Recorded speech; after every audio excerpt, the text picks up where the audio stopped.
theories argued that pre-attentive or pre-conscious processing was limited to the analysis of the physical properties of stimuli, and the late selection theories argued that pre-attentive processing could encompass both physical and semantic analyses.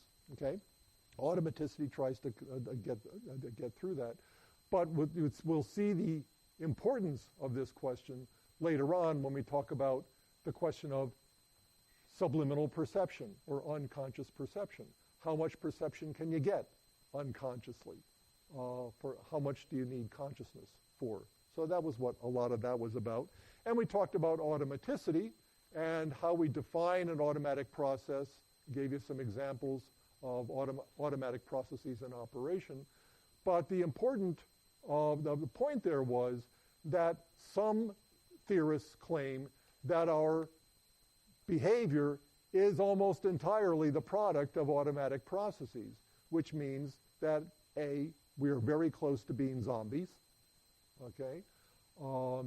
And B, that Thomas Huxley and his steam whistle analogy may apply to us after all, because if you take automaticity seriously, then consciousness is very close to epiphenomenal, okay? Just doesn't play any causal role in behavior.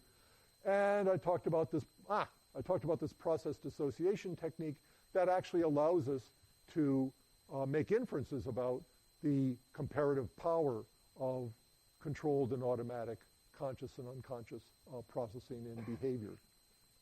And that leads us to this whole problem of free will and how much we have of it, which was the burden of my last lecture in that series.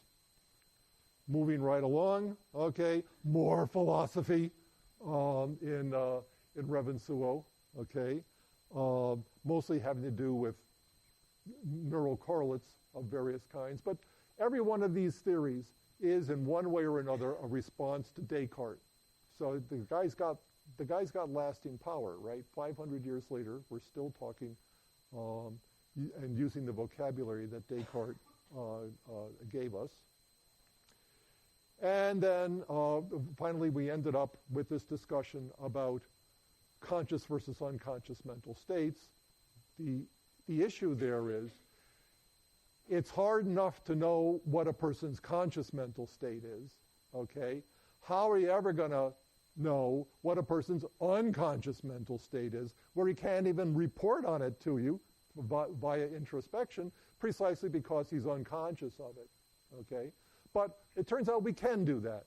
We can infer unconscious memories, unconscious percepts, and the like from people's behavior using basically this technique of dissociation, where we can take an explicit memory task like recall or recognition, and an implicit memory task like, say, priming, and show that there are patients or experimental conditions that affect the one expression of memory, conscious memory, for example, but don't affect the other expression of memory, unconscious or implicit memory, which allows us to make inferences that people have memories or have percepts even though they're not aware of them.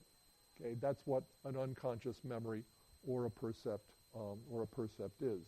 And I talked mostly about implicit memory and implicit perception, and then later on some of the problems associated with the idea of unconscious attitudes as an example of unconscious emotion. So there was that, okay. We're moving quickly towards the end. Okay, Revensuo talks about some of these same kinds of issues in his chapters 4 and 5. He focuses a lot on perception and attention and talks about various kinds of disruptions in visual consciousness, like the neglect syndrome that occurs as a result of damage in the, the right temporoparietal junction. And he reviews a little bit the literature on blind sight and all of that. But all of those examples have to do with one or the other of two aspects of perception.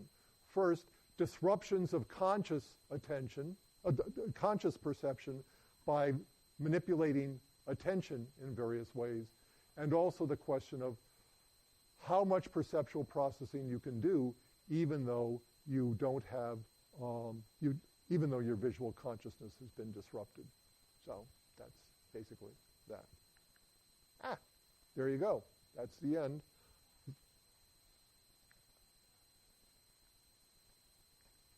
Okay, was there a question there? Yeah, go ahead.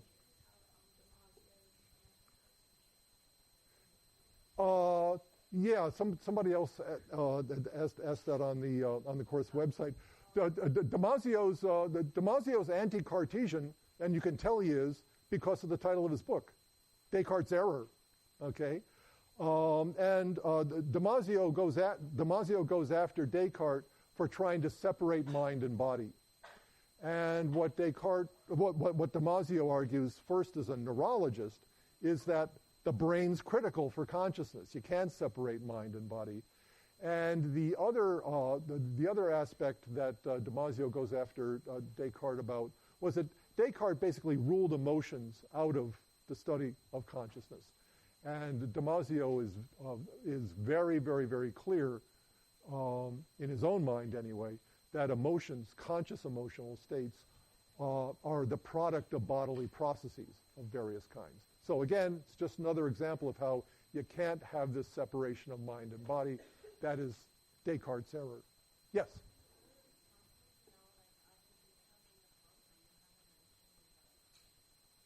Well, if I haven't mentioned it here, and if I haven't mentioned it in the narrative review, I think probably not.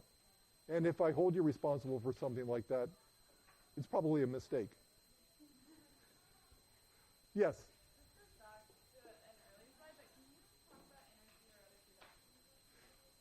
Yeah, I don't think we have a lot of time for that. But basically, what the Churchland's intertheoretic reduction wants to do is to take theories stated at the psychological level of analysis and restate them at the biological level of analysis, and then get away from the mental talk and instead talk about real science and real things. The implication being that consciousness is not real. Okay, we'll see you on Wednesday. Thank you.